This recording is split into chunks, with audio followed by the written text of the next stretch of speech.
네, 오늘 우리에게 주시는 하나님의 말씀은 사도행전 9장 1절부터 22절인데 조금 길지만 다 보도록 하겠습니다. 제가 읽겠습니다. 사울이 주의 제자들에 대하여 여전히 위협과 살기가 등등하여 대제사장에게 가서 다메섹 여러 회당에 가져갈 공문을 청하니 이는 만일 그 도를 따르는 사람을 만나면 남녀를 막론하고 결박하여 예루살렘으로 잡아오려 함이라. 사울이 길을 가다가 다메섹에 가까이 이르더니 호련히 하늘로부터 빛이 그를 둘러 비치는지라. 땅에 엎드려져 들음에 소리가 있어 이르시되 사울아 사울아 네가 어찌하여 나를 박해하느냐 하시거늘 대답하되 주여 누구시니이까. 이르시되 나는 네가 박해하는 예수라. 너는 일어나 시내로 들어가라. 네가 행할 것을 너에게 이를 자가 있느니라 하시니 같이 가던 사람들은 소리만 듣고 아무도 보지 못하여 말을 못하고 서 있더라. 사울이 땅에서 일어나 눈은 떴으나 아무것도 보지 못하고 사람의 손에 끌려 다메섹으로 들어가서 사흘 동안 보지도 못하고 먹지도 마시지도 아니하니라. 그때 다메섹에 아나니아라 하는 제자가 있더니 주께서 환상 중에 불러 이르시되 아나니아야 하시거늘 대답하되 주여 내가 여기 있나이다 하니 주께서 이르시되 일어나 직가라 하는 거리로 가서 유다의 집에서 5 사람 사울이라 하는 사람을 찾으라. 그가 기도하는 중이니라. 그가 아나니아라 하는 사람이 들어와서 자기에게 안수하여 다시 보게 하는 것을 보았느니라 하시거늘 아나니아가 대답하되 주여 이 사람에 대하여 내가 여러 사람에게 듣사온즉 그가 예루살렘에서 주의 성도에게 적지 않은 해를 끼쳤다 하더니 여기서도 주의 이름을 부르는 모든 사람을 결박할 권한을 대제사장들에게서 받았나이다 하거늘 주께서 이르시되 가라. 이 사람은 내 이름을 이방인과 임금들과 이스라엘 자손들에게 전하기 위하여 택한 나의 그릇이라. 그가 내 이름을 위하여 얼마나 고난을 받아야 할 것을 내가 그에게 보이리라 하시니 아나니아가 떠나 그 집에 들어가서 그에게 안수하여 이르되 형제 사울아 주 곧 네가 오는 길에서 나타나셨던 예수께서 나를 보내어 너로 다시 보게 하시고 성령으로 충만하게 하신다 하니 즉시 사울의 눈에서 비늘 같은 것이 벗어져 다시 보게 된지라. 일어나 세례를 받고 음식을 먹음에 강건하여 지니라. 사울이 다메섹에 있는 제자들과 함께 며칠 있을새 즉시로 각 회당에서 예수가 하나님의 아들이심을 전파하니 듣는 사람이 다 놀라 말하되 이 사람이 예루살렘에서 이 이름을 부르는 사람을 멸하려던 자가 아니냐. 여기 온 것도 그들을 결박하여 대제사장들에게 끌어가고자 함이 아니냐 하더라. 사울은 힘을 더 얻어 예수를 그리스도라 증언하여 다메섹에 사는 유대인들을 당혹하게 하니라. 이것은 살아계신 하나님의 말씀입니다. 네, 오늘은 다메섹으로 가는 길이라는 제목으로 사도 바울이라는 이 신약 성경의 3분의 1 이상을 기록하고 있는 그 사도 바울의 편지들이죠. 그것을 기록한 실제 역사상 중요한 인물이었던 이 사도 바울이 어떻게 그리스도인이 되었는지에 대한 이야기를 오늘 살펴보고자 합니다. 사도행전은 신약 성경에서 유일한 역사서예요. 그렇기 때문에 이 사도행전이 굉장히 의미가 있습니다. 그래서 사도행전의 이 역사를 알아야 초대교회가 어떻게 세워졌는가의 역사를 알아야 교회를 보는 눈이 열리고요. 또 우리의 정체성을 알게 되고요. 우리에게 주어진 사명이 무엇인지를 알게 됩니다. 그래서 사도행전이 그런 의미에서 굉장히 중요한데요. 그중에서도 오늘 이 사울의 이야기는 굉장히 극적이면서도 굉장히 중요한 인류 역사에 굉장히 전환점이 되는 그러한 사건입니다. 사울은 우리가 흔히 이제 사도 바울로 알려져 있죠. 근데 제가 얘기했죠. 지난주에 사울과 사도 바울이라는 이름은 이게 사울이 바울로 바뀐 게 아니라 사울은 히브리식 발음이고요. 바울은 헬라식 발음일 뿐입니다. 그렇게 이해를 하시면 됩니다. 사울은요, 공부를 굉장히 많이 한 사람이에요. 당대 최고의 율법학자였던 가말리엘이라는 아주 최고의 학자의 바로 그 문화생이었어요. 제자였어요. 그는 경건한 바리새인이에요. 그 이야기는 무슨 얘기냐면 바리새인이라는 것은 전통주의자들이에요. 율법을 철저히 지키는 그러한 사람이었습니다. 그런 그에게 그리스도인은 용납할 수 없는 사람이에요. 용납할 수 없는 사람들이에요. 그리스도인들은 예수님이 십자가에 못 박혀 죽은 예수님이 우리가 기다렸던 바로 그 메시아다라고 이야기를 했어요. 그분이 인간의 몸을 입고 이 땅에 오신 하나님의 아들이다. 그분이 우리의 죄를 대속하기 위하여 십자가에 죽으셨고 부활하셨다. 무덤에서 부활하셨다. 그리고 하늘로 올라가셨다. 그리고 그분이 다시 오신다고 약속했고 그분을 믿는 자는 그날에 구원받을 것이요 그렇지 않은 자는 심판받을 것이다. 이러한 그리스도인들의 주장을 그는 믿지도 않았고 혐오스럽게 생각했습니다. 거짓말장이들 이렇게 생각을 했습니다. 우리 유대교를 위협하는 그러한 이단들이라고 생각을 했습니다. 그래서 그는 자기의 신앙 양심상 이런 사람들을, 이런 거짓된 사람들을, 이런 사악한 무리들을 그냥 내버려 두는 건 있을 수 없다. 그래서 그는 열심으로 기독교인들을 핍박하는 일에 앞장을 섰습니다. 그래서 교회에서 가장 먼저 순교했던 그 스데반, 그 집사님을 죽이는 일에 앞장섰던 인물이 바로 이 사울이라는 사람이었습니다. 사도행전 그 8장 3절에 보면 사울이 교회를 잔멸할세라고 이렇게 표현하고 있는데 잔멸하다는 건 멧돼지가 포도원을 짓밟는 그런 의미거든요. 원래 이 헬라어 의미가.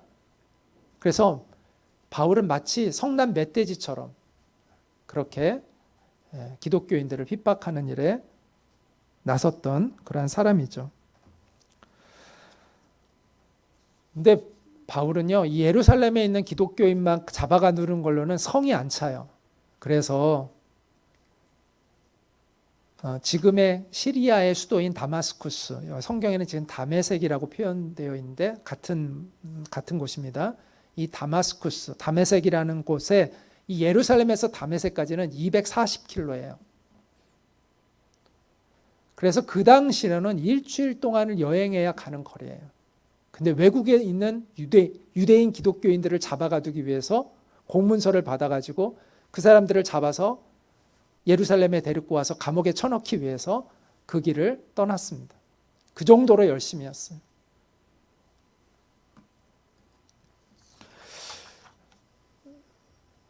사울이 그런데 나중에 이제 변해서 우리가 잘 알다시피 이제 기독교인이 되잖아요. 그리고 가장 복음을 전하는 일에 자기 생명을 걸고 전했던 사람이 되는데 이 사도행전 26장에 가면 사울이요 복음을 전하다가 감옥에 갇혀가지고 자기가 옛날에 감옥에 가두다가 이제는 자신이 복음을 전하다가 감옥에 갇혀요. 그래가지고 이제 그 당시 갈릴리의 왕이었던 헤롯 아그리빠 왕 앞에서 신문을 받아요. 거기에서 바울이 자신의 옛날 과거를 회상하면서 이렇게 얘기하는 구절이 나와요. 한번 보세요. 사실 나도 한때는 나사렛 예수의 이름을 반대하는데 할 수 있는 온갖 일을 다 해야 한다고 생각하였습니다. 그래서 나는 그런 일을 예루살렘에서 하였습니다. 나는 대제사장들에게서 권한을 받아가지고 많은 성도를 옥에 가두었고 그들이 죽임을 당할 때 그 일에 찬동하였습니다. 스데반을 죽이는 일에도 이게 찬동했던 거죠. 그리고 회당마다 찾아가서 이스라엘의 커뮤니티를 회당이라고 합니다. 여러 번 그들을 형벌하면서 강제로 신앙을 부인하게 하려고 하였습니다. 나는 그들에 대한 분노가 극도에 다다랐으므로 심지어 외국의 여러 도시에까지 박해의 손을 뻗쳤습니다.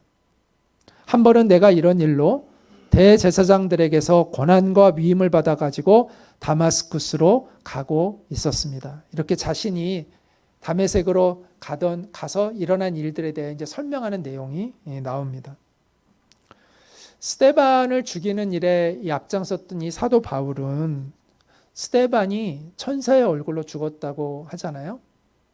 굉장히 충격을 받았을 것 같아요. 자신은 기독교인들을 굉장히 거짓된 사람들, 비열한 사람이라고 생각했는데 스데반의 그 모습을 보니까 좀 뭔가 아닌 것 같은 느낌이 있었을 거예요.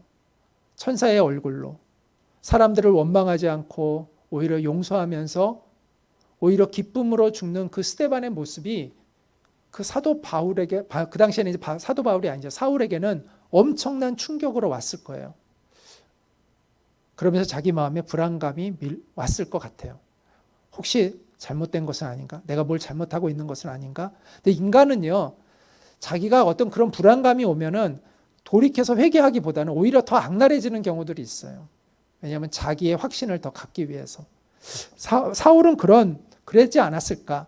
그래서 더 악랄하게 자신이 옳다는 걸 증명하기 위해서 더 기독교인들을 핍박하는 일에 더 열심을 갖지 않았을까라는 생각을 해봅니다. 만약 우리가 타임머신을 타고 가서 그 당시에 이제 다메섹으로 떠나려는 바울을 만났다고 해봅시다. 그래서 우리가 당신은 이제 며칠 안 있으면 기독교인이 될 거예요 라고 얘기한다면 어떻게 할까요? 아마 우리를 죽이려고 할 거예요. 아마 말도 안 되는 소리 뭐 어디서 이런 하면서 막 때리려고 할 거예요. 정말 맞을 것 같아요. 진짜 상상할 수 없는 일이죠. 자기가 지금 기독교인들을 증오해서 죽이러 가는데 자기가 며칠 아니다가 기독교인이 돼? 이런 어디서 말도 안 되는 소리를 하냐고 엄청 뭐라고 화를 내겠죠. 상상할 수 없는 일이에요. 그런데 그 상상할 수 없는 일이 그의 인생에 일어난 거예요. 자신이 틀렸다는 걸 인정하는 사람은 변화되기가 쉬워요. 그런데 자신이 전적으로 옳다라고 여기는 사람은 변화되기가 어려워요. 사울은 그런 사람이었죠. 자기 확신이 가득한 그러한 사람이었습니다. 그래서 아까 얘기한 대로 사도행전 26장에 사도 바울이 그 아그리빠 왕 앞에 가서 신문을 받을 때 그가 예수님이 자기에게 뭐라고 예수님이 말씀하셨는지를 이렇게 회상을 하는데 사울아 사울아 네가 어찌하여 나를 핍박하느냐 가시돋친 채찍을 발길로 차면 너만 아플 뿐이다 이렇게 말씀하셨다라는 것을 이야기합니다. 오늘 본문에는 나오지 않는데 사도행전 26장에 보면 예수님이 그때 사울에게 이런 이야기를 하셨구나라는 걸 알 수가 있어요. 이게 무슨 얘기예요? 사울은 지금 악한 일, 잘못된 어리석은 일을 하고 있는 거죠. 하나님을 대적하는 일을 하고 있어요. 그런데 자기 스스로는 자기가 지금 정의로운 일을 하고 있다라고 생각하고 있다는 거예요. 이와 같이 자기 확신에 가득한 사람은요, 변화되기가 어렵습니다. 그래서 예수님이 사울을 매우 특별하게 다루셨어요. 특별하게. 그 결과 살기 등등해가지고 다메섹으로 떠났던 그 사울이 다메섹에 들어가기도 전에 완전히 기가 꺾여가지고 예수님의 포로가 되어 그 다메섹으로 들어가게 됩니다. 그 내용을 우리가 좀 자세히 한번 살펴보고자 합니다. 우리 한번 3절 같이 읽겠습니다. 시작. 사울이 길을 가다가 다메섹에 가까이 이르더니 호련히 하늘로부터 빛이 그를 둘러 비치는지라. 사도행전 26장에 사울이 그 아그리빠 왕 앞에서 그때를 회상하면서 이 빛에 대하여 뭐라고 좀 더 설명했냐면 하늘로부터 해보다 더 밝은 빛이 자기를 비췄다라는 거예요. 우리가 해를 정면으로 바라볼 수 없죠. 그런데 그보다 더 밝은 빛이 비쳤다는 거예요. 그래서 일행이 다 쓰러졌어요. 사울만 쓰러진 게 아니라 일행이 다 쓰러졌습니다. 그 빛은 예수님의 영광의 빛이겠죠. 하나님이신 예수님의 영광의 빛이었을 것입니다. 압도하는 빛이었을 거예요. 그때 음성이 들려옵니다. 사울에게 사울아 네가 어찌하여 나를 박해하느냐 이런 음성이 들렸습니다. 그 음성을 듣고 사울이 이렇게 대답을 합니다. 네, 여기 제가 안 적었네요. 주여 누구 신이이까? 이렇게 질문을 합니다. 네, 주여 누구 신이이까? 라고 질문을 해요. 이 사울이요, 보통 사람이 아니에요. 강단이 있는 사람이에요. 그래서 그 엄청난 그 위압감 앞에서도 자기에게 지금 질문하고 있는 사람의 정체를 묻고 있어요. 당신은 여기서 주여라는 것은 신앙적 고백이 아니에요. 그 당시에 극존칭으로 두려운 대상을 지금 주여라고 부르고 있는 거예요. 그러니까 신앙적 대상이 아니라 두려운 대상으로서 누군지 모르지만 그렇게 부르고 있는 거예요. 압도당해서. 그러면서도 당신이 누구냐? 당신의 정체가 뭐냐? 라고 묻고 있습니다. 그때 예수님이 이렇게 알려주죠. 나는 네가 박해하는 예수다. 너는 일어나 시내로 들어가라. 네가 행할 것을 너에게 이를 자가 있느니라. 이렇게 말씀을 합니다. 예수님은 구체적으로 설명을 하지 않아요. 근데 아주 짧지만 분명한 명령을 하셨어요. 이 사울이 웬만해 갖고 명령 안 듣는 사람인데 완전히 지금 이게 도저히 거부할 수 없는 그러한 명령으로 듣게 됩니다. 그래서 사울은 예수님의 명령에 따를 수밖에 없었습니다. 이 사건은 정오에 일어난 사건이라고 성경을 알려줍니다. 대낮에 일어난 사건이에요. 환상으로 보여진 게 아니라 실제로 일어난 사건이고 이건 역사적인 사건입니다. 같이 있던 사람들도 예수님의 음성을 다 들었다고 합니다. 단지 예수님의 모습을 본 사람은 사울만 모습을 보았다고 성경이 기록하고 있습니다. 쓰러졌던 사울이 일어나는데 어떤 일이 일어난 거죠? 눈이 안 보이게 된 거예요. 그러니까 다른 사람이 부축을 해서 간신히 성 안으로 들어갔어요. 포도원을 쓸어버릴 듯 성나게 달려왔던 멧돼지같이 달려왔던 사울이 사냥꾼에게 포획된 멧돼지처럼 되어서 다메섹 안으로 들어가고 있는 거죠. 사울은 너무 큰 충격에서 식음을 전폐합니다. 자기의 온 가치관이 다 흔들려요. 이게 도대체 어떻게 된 일인가? 자기가 그렇게 미워하고 증오했던 예수가 자기 앞에 나타난 거죠. 혼란스럽고 그는 그래서 금식하며 기도했습니다. 하나님이 누군가를 보내주겠다고 하니까 이제 그것을 기다리며 금식하고 있었습니다. 그때 이제 예수님은 또 다른 사람에게 찾아가시죠. 아나니아라는 사람에게 제자에게 찾아가십니다. 그리고 아나니아를 통해서 사울이 어떻게 해야 될지 그거를 이제 인도를 해주시죠. 어떻게 복음을 설명하고 예수님을 믿게 하고 그에게 앞으로 어떤 사명이 주어졌는지를 아나니아를 통해서 이제 전달하는데 처음에는 아나니아가 사울이 어떤 사람인지를 소문을 들어서 알았기 때문에 가는 걸 두려워했는데 예수님이 안심시키고 보내셔서 아나니아가 가서 기도하자 사울의 눈이 보이게 되었습니다. 그리고 그는 예수님의 복음을 듣고 영접하고 그리스도인이 됩니다. 그리고 공적으로 세례를 받아서 자기가 그리스도인이 되었다는 것을 사람들 앞에 이제 선포합니다.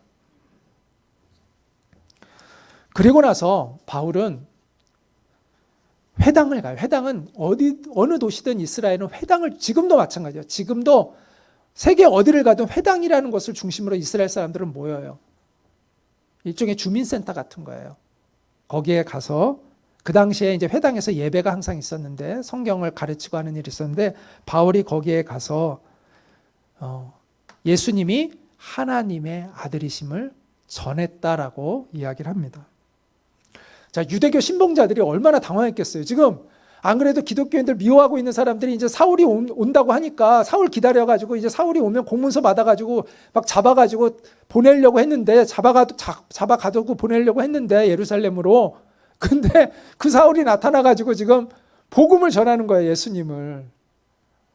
얼마나 당황했겠어요. 유대인들이 당황했다고 얘기합니다. 예수님이 약속하신 바로 그 메시아다. 우리가 기다렸던 분이 바로 예수님이다 라고 얘기하는 거예요. 그래서 그들과 유대인들과 바울 사이에 아주 강경파 유대인들과 바울 사이에 큰 논쟁이 일어났습니다. 그런데 사울은요, 아까도 얘기했지만 유대교에 정통한 사람이에요. 보통 공부를 많이 한 사람이 아니에요. 그 당시 대학자 밑에서 배웠던 제자였어요. 그런데 사울이요, 성령의 인도하심을 받아서 이 구약 성경, 신약 성경은 그 당시에는 없었어요. 그 당시에는 성경이라고 하면 다 구약 성경이에요. 근데 그 구약 성경이 예수님에 대한 이야기라는 것을 깨달았던 거예요. 그래서 그 구약 성경을 해석해서 유대인들에게 그리스도가 우리가 기다렸던 메시아라는 사실을 변증했던 거예요. 그의 탁월한 변증 때문에 유대인들이 밀렸어요. 사울은 힘을 더 얻어 예수를 그리스도라 증언하여 다메섹에 사는 유대인들을 당혹하게 하니라 이렇게 이야기하고 있습니다. 그래서 이제 이때부터 이 사울은 이런 일에 하나님께 크게 쓰임 받아요. 그래서 이 아나니아라는 사람을 예수님이 그 바울에게 보낼 때 이 사울에 대해서 이렇게 예언을 하셨어요. 이 사람은 내 이름을 이방인과 임금들과 이스라엘 자손들에게, 유대인들에게 전하기 위하여 택한 나의 그릇이다. 이방인, 유대인, 그리고 고위 관직에 있는 사람들에게 내가 복음을 전하기 위하여 이 사람을 택했다. 그가 내 이름을 위하여 얼마나 고난을 받아야 할 것을 내가 그에게 보이리라. 이렇게 얘기했습니다. 그래서 사울은요, 최전방 선교사가 됩니다. 세계 복음화를 위한 최전방 선교사가 됩니다. 그의 그 다닌 행적은 역사적으로 명확하게 증명이 되는 기록들이 남아 있습니다. 그리고 그가 쓴 편지가 우리한테 있고요. 왜 그런 편지를 썼는지도 다 스스로 이야기해 놓고 있죠. 바울은요, 예수님이 말씀하신 대로 고난을 엄청 당했어요. 감옥도 여러 번 가고요. 매질도 여러 번 당하고요.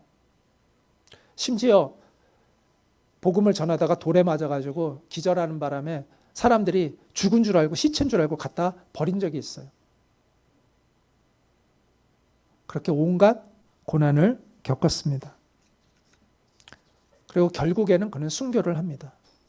그러나 끝까지 그는 자신에게 부르신 이 하나님의 예수님이 주신 사명을 위해서 달려가는 인생을 살았습니다. 어쩌면 자신이 예전에 기독교인들을 그렇게 핍박했던 사람이었기 때문에 내가 당하는 이 고난은 당연하다라고 여기면서 오히려 감사하며 할 수 있었던 힘이 있었을 것 같아요. 어쨌든 그는 복음 최전방에서는 선교사가 되었습니다.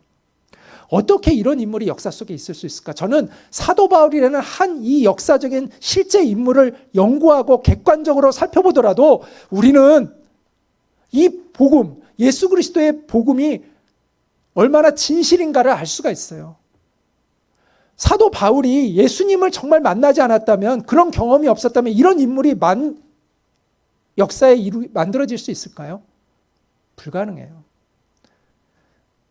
사도 바울의 이 고백이 거짓이라면 거짓일 수가 없는 거죠. 사도 바울의 이 고백이 진실이기 때문에 그런 삶의 변화가 일어날 수가 있었던 거예요. 그래서 실제로 이 사도 바울을 연구하다가 이 사도 바울의 이 성경에 나오는 이 사도 바울 이게 만들어낸 얘기 아니겠어? 그렇게 어설프게 생각했다가 실제로 역사와 성경을 연구하고 기독교인이 된 사람들이 많아요. 지식인들 가운데. 그 대표적인 사람이 C.S. 루이스예요. 나니아 연대기를 썼던 최고의 지성인 중에 한 사람이죠. 그 사람도 성경을 연구하다가 그래서 기독교인이 됐고요. C.S. 루이스뿐만 아니에요. 많은 지성인들이요. 실제로 성경을 연구하고 사도 바울을 연구하다가 기독교인 된 사람이 많아요. 왜냐하면 부정할 수 없기 때문에. 우리가 역사를 정직하게 바라본다면, 그리고 사도 바울의 삶의 궤적을 우리가 정말 솔직하게 인정한다면, 우리는 예수님이 부활하셨고 그분이 사도 바울에게 나타나셨고 하나님이 살아계시다는 사실을 부정할 수가 없습니다. 몰라서 그렇죠. 몰라서. 그래서 이 복음은요, 무슨 신화가 아니에요. 많은 사람들이 무슨 신화처럼 착각을 해요. 이 복음은요, 이 성경은요, 역사적 기반 위에 있는 거예요. 역사적 사실 위에. 만만한 책이 아니에요. 이 책이 그렇게 허구성이 쉽게 드러나는 그런 책이라면, 허구성, 여러 사람들이 믿는 것처럼, 세상 사람들이 그냥 막연히 믿는 것처럼 이것이 허구라면, 그런 지성인들이 성경을 연구하다가 어떻게 하나님을 믿겠습니까? 만만한 책이 아니에요. 복음의 진리는요, 역사를 기초로 하고 있는 거예요. 복음은요, 추상적인 말로만 전해진 복음이 아니에요. 부인할 수 없는 역사적 사실이 복음의 진리를 뒷받침하고 있어요.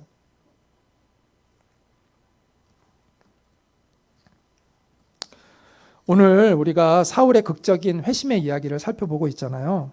주님의 놀라우신 역사의 섭리를 보게 돼요. 그런데 혹시 여러분 중에 이렇게 생각하는 사람이 있을지도 모르겠어요. 온전한 믿음의 사람이 되려면 나도 사도 바울처럼 극적인 체험을 해야 되지 않을까? 내가 믿음이 좀 약한데 내가 사도 바울처럼 이런 극적인 체험을 좀 하면 내 믿음이 좋아지지 않을까? 라고 생각하는 분도 있을지 모르겠어요. 나 결론부터 얘기하자면 그건 오해입니다. 사도 바울이 온전한 믿음의 사람이 된 것은 극적인 경험을 했기 때문이 아니라 복음을 경험했기 때문이에요.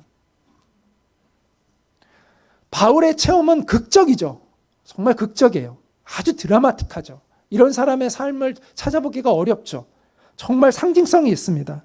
그런데 우리가 예수님을 믿기 위해서 다 그런 바울처럼 체험해야 되느냐? 그것은 아닙니다. 물론 좀 극적인 체험이 필요한 사람들이 있어요. 고집센 사람들. 자기의가 강한 사람들. 기독교에 대해서 아주 막 이를 갈듯이 싫어하는 사람들은 극적인 체험 없이는 기독교인이 되기가 어렵겠죠. 그러나 우리가 그리스도인이 되기 위해서 다 이런 극적인 체험을 해야 하는 것은 아닙니다. 얼마든지 극적인 체험 없이도 우리는 온전한 믿음 위에 설 수 있습니다. 견고한 신앙을 가질 수 있습니다. 여러분 한번 보세요. 기적을 많이 경험했다고 그 사람이 견고한가? 그렇지 않아요. 기적을 많이 경험해서 믿음이 견고해지는 게 아니에요. 복음을 경험해서 견고해지는 거예요. 그래서 예수님이 부활하신 이후에 도마라는 제자를 만나서 도마가 예수님의 부활을 믿지 못했거든요. 다른 제자들은 예수님을 보고 믿었는데 부활하신 예수님을 만났다고 하니까 도마는 내가 직접 보고는 난 못 믿겠다 막 이랬거든요. 예수님이 나타나셔가지고 이렇게 말씀하셨어요. 네가 나를 본 거로 이제 믿냐. 보지 못하고 믿는 자들은 더 복되다. 이렇게 말씀하셨어요. 그래서 이렇게 말하고 싶습니다. 우리 같이 한번 읽어볼까요? 진정한 그리스도인이 되는 것은 극적인 것을 경험하기 때문이 아니라 복음이신 예수님을 경험하기 때문이다. 그래서 우리가 예수님을 믿기 위해서 무슨 극적인 경험을 해야 한다라고 주장하는 것은 잘못된 주장입니다. 물론 경험적인 신앙은 필요합니다. 복음은 경험되는 거예요. 복음은 경험되는 거예요. 그래서 제가 여기도 복음이신 예수님을 경험해야 된다고 썼잖아요. 복음은 경험되는 거예요. 그러나 항상 극적일 필요는 없다는 거예요. 남들이 보기에는 평범해 보이는 경험인데도 우리가 예수님을 그걸 통해서 만날 수 있고 믿을 수가 있어요. 제가 처음에 교회 가서 예수님 믿게 된 건요. 제가 교회 간 첫날 십자가를 바라보는데 평안이 쫙 마음속에 와서 저는 그때부터 예수님을 그냥 믿었어요. 여러분, 십자가를 보면서 마음의 평안을 느꼈다. 그게 기적입니까? 전혀 기적적이지 않죠. 남들이 들으면, 그럴 수 있지. 너는 근데 어떻게 그거 갖고 믿었어? 이렇게 얘기하지 않겠어요? 근데 저는 믿었어요.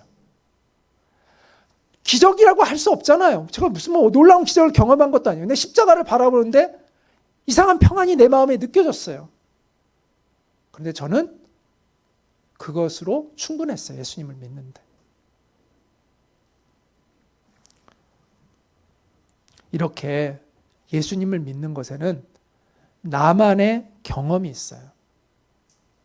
그러나 그 경험이 극적일 필요는 없다는 거예요. 극적인 경험 없이도 얼마든지 우리는 믿음의 길을 갈 수가 있어요. 그렇기 때문에 극적인 경험에 매달리는 신앙인이 되면 안 돼요.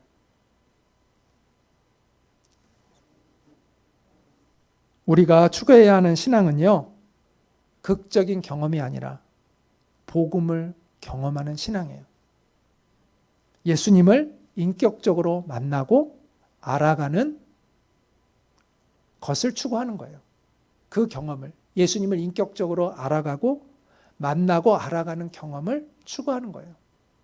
거기에 무슨 꼭 극적인 경험이 있어야만 예수님을 만나고 알아가는 게 아니라는 거예요.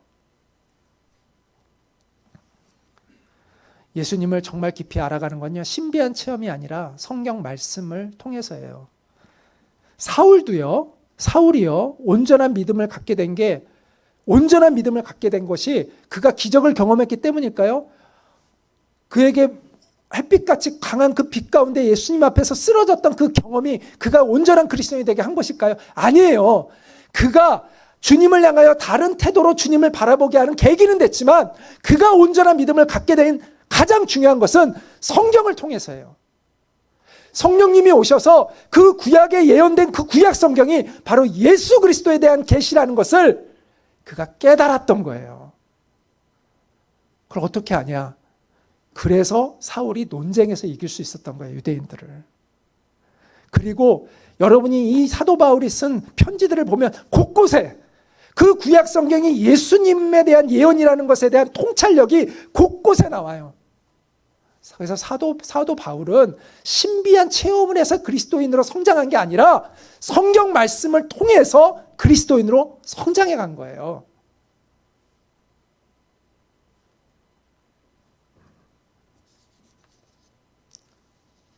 사도 바울뿐만 아니라 예수님의 제자들이요, 구약 성경에 대한 새로운 해석을 할 수 있게 됨으로 인해서 예수님을 정말 믿게 된 거예요.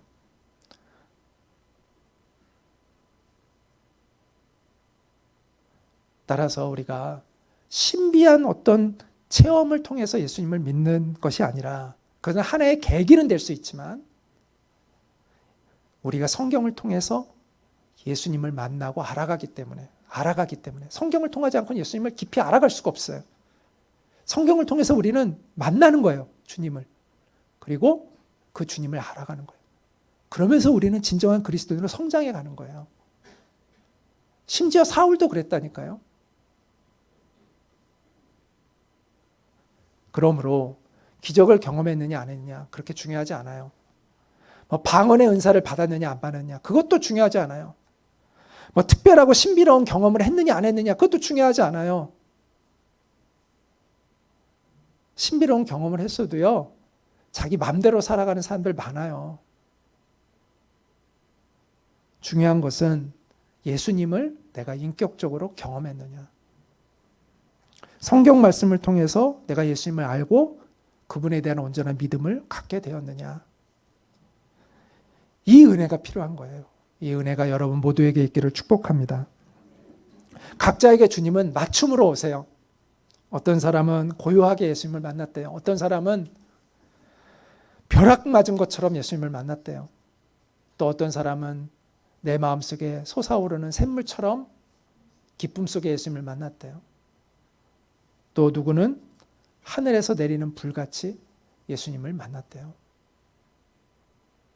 여기서 중요한 건 뭐뭐 가치가 아니에요. 그건 방법이잖아요. 사람마다 다 달라요. 중요한 건 예수님을 만났다는 사실이에요. 팩트. 팩트가 뭐냐는 거예요. 팩트가. 내가 예수님을 정말 만났냐.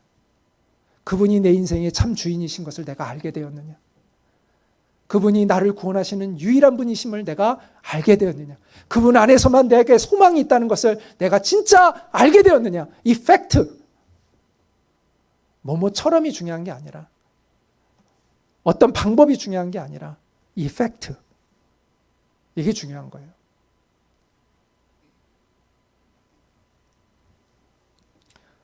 자, 우리가 신비로운 체험이 아니라 복음을 경험하는 것, 예수님을 경험하는 것이 중요하다 말씀을 드렸습니다. 그래서 우리에게 찾아오시는 예수님 우리가 만나야 하고 그분을 알아가야 한다. 말씀을 통해서 특히 그렇게 말씀을 드렸습니다. 그런데 예수님이 우리를 찾아오실 때는 계획이 있다는 거예요. 계획. 그 계획을 발견해야 돼요. 우리 같이 한번 읽어볼까요? 주님은 선하신 계획을 갖고 우리를 찾아오신다. 그 선하신 계획을 발견하라.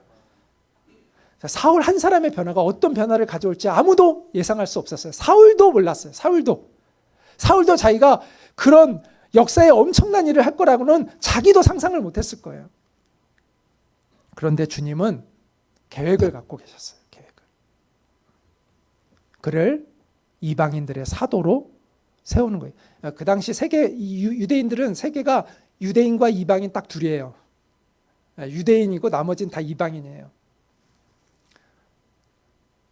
사울은 이 이방인의 사도, 이방인들에게 복음을 전하는 사도의 역할을 했어요. 사도는 보냄을 받은 자라는 뜻이거든요. 이방인들에게 복음을 전하는 사람이었어요. 그를 통해서 세계 복음화가 이루어져 갔어요. 그런데 하나님이 이 사울을 택하신 이유가 기가 막힌 게 뭐냐면, 사울은요 로마 시민권을 가지고 있었어요. 그래서 그 당시에 로마를 마음껏, 로마가 정복하고 있었잖아요. 그래서 어디든 마음대로 다닐 수 있는 특권을 가지고 있는 사람이었어요. 그리고 사울은 헬라에서 자란 유대인이에요. 그래서 헬라어도 유창하고 히브리어도 유창하고 헬라 문화도 너무나 잘 이해하고 있고 히브리 문화도 유대교 전통주의자니까 그 유대인들의 전통도 너무나 잘 이해하고 있었던 사람이었어요. 그래서 이방인들에게 가장 복음을 잘 전할 수 있는 사람이었어요. 그리고 시비 거는 유대인들에게 가장 잘 복음을 변증할 수 있는 사람이었어요. 그래서 이 사도 바울을 통해서 세계 선교가 이루어져 갔던 거죠. 이처럼 사울을 부르신 거에는 하나님의 놀라운 뜻이 있었고 섭리가 있었다는 거예요. 마찬가지로 여러분을 주님이 부르실 때는 계획이 있으세요. 물론 가장 중요한 것은 우리를 구원해 주시고자 하는 목적이죠. 그게 물론 가장 중요해요. 그런데 제가 자주 강조하지만 구원받는 것이 우리 인생의 유일한 목표가 되면 안 돼요. 그건 너무나 당연한 거죠. 그 이상의 무엇을 우리는 볼 수 있어야 돼요. 주님의 계획을. 그래야 진짜 그리스도인다운 그리스도인 돼요. 우리를 통해 이루고자 하시는 하나님의 선하신 목적이 있다는 걸 알아야 돼요. 그게 세상적으로는 대단해 보이는 것이 아닐 수 있어요. 사도 바울처럼 교회사에 길이 남을 만한 업적이 아닐 수도 있어요. 그러나 하나님이 우리에게 맡기신 일은 다 소중한 거예요. 그 일 자체가 얼마나 크냐가 중요한 게 아니라 우리에게 그 일을 맡기신 그분이 얼마나 크신 분이냐, 이게 중요한 거죠.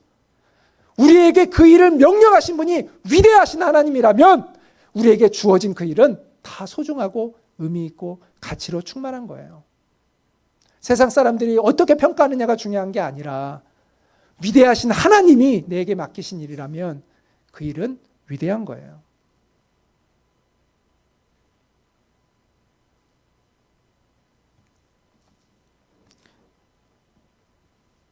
여러분이 한 영혼을 돌보고 섬김으로 인해서 그 한 영혼을 얻는 것만 해도 귀한 거예요.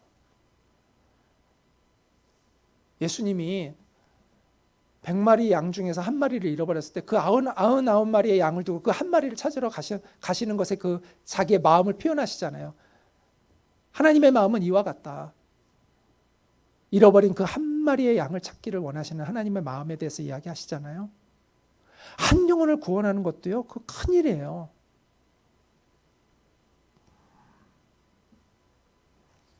그러므로 우리가 우리에게 맡겨진 영혼들을 소중히 여기고 그 영혼들을 돌보는 일, 그리고 내게 주어진 그 자리에서 하나님의 뜻을 찾고 그 일을 이루어가는 그 일들을 하는 것, 이게 굉장히 중요한 일이라는 거죠. 가치 있는 일이라는 거예요. 세상 사람들은 별것 아니게 여길 수 있지만 하나님은 그렇게 보시지 않는다는 것입니다.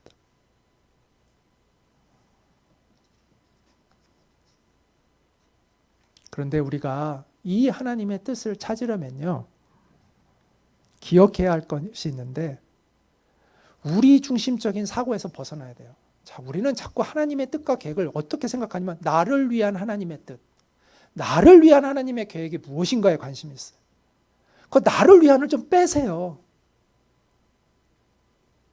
그냥 하나님의 뜻, 하나님의 나라를 위한 하나님의 뜻, 그것을 생각하시면 돼요. 나를 위한 하나님의 뜻, 나를 위한 하나님의 목적이라고 보니까 안 보이는 거예요, 그게. 나를 위한을 빼고 하나님의 뜻, 그걸 생각하면 보이기 시작할 거예요.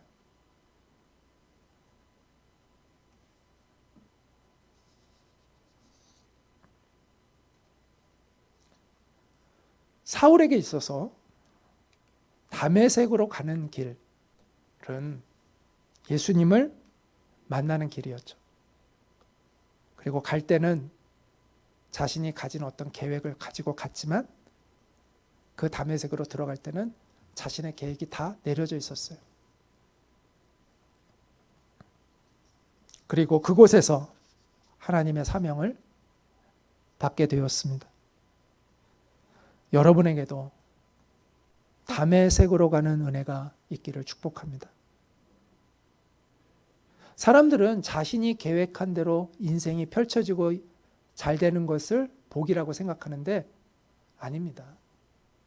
우리가 원하는 대로 인생이 가잖아요. 망합니다. 내가 세운 계획대로 인생이 되잖아요. 망합니다. 영원히 망합니다. 그래서 하나님은 우리가 원하는 대로 우리의 인생을 내버려 두시지 않고 하나님의 뜻으로 우리를 인도하십니다. 그래서 주님은 감사하게도 우리가 세운 계획들을 무너뜨리시고 주님의 선하신 계획을 이루어 가십니다. 그게 우리의 소망이에요. 그래서 우리는 이런 기도를 드릴 줄 알아야 돼요. 주님, 내 인생이 내가 계획한 대로 되지 않게 해주시고 오직 주님의 선하신 뜻이 이루어지게 하여 주옵소서. 이 기도를 할 수 있는 사람이 정말 예수님이 누구이신지를 알고 있는 사람이에요. 이 기도를 할 수 없다면 아직 예수님을 모르는 거예요. 여러분, 주님의 포로가 되셨습니까? 주님께 붙잡힌 인생이 되셨습니까? 그것이 얼마나 복된 것인지를 여러분 알게 되셨습니까? 그렇게 되시기를 축복합니다.